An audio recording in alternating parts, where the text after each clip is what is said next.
Well, in the markets, just like everywhere else, they say what goes up must come down. But if a quick look at Wall Street history is any indication, stocks may head up, up, and away for the remainder of this year.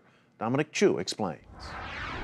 Sure, the stock market still sits near record highs, but there's a good chance that the current rally still has some legs. At least that's what history is saying. The S&P 500 is up around 24% so far this year.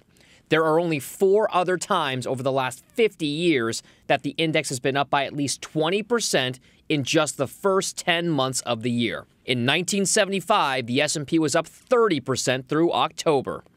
In 1989, it was up 23%. In 1995, it was up 27%. And in 1997, it was up 23%.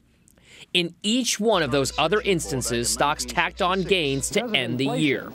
So, over the last half century, when the market is up this much going into November and December, stocks have finished higher every time. Granted, it's only 4 cases, but still worth noting. Well, what if we went all the way back to 1929?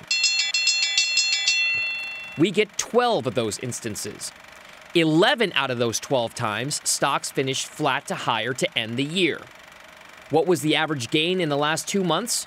Around 5%. Some investors are comfortable riding the wave higher. The market's been consolidating since almost mid-May. We're only about 5% higher than mid-May's point right now.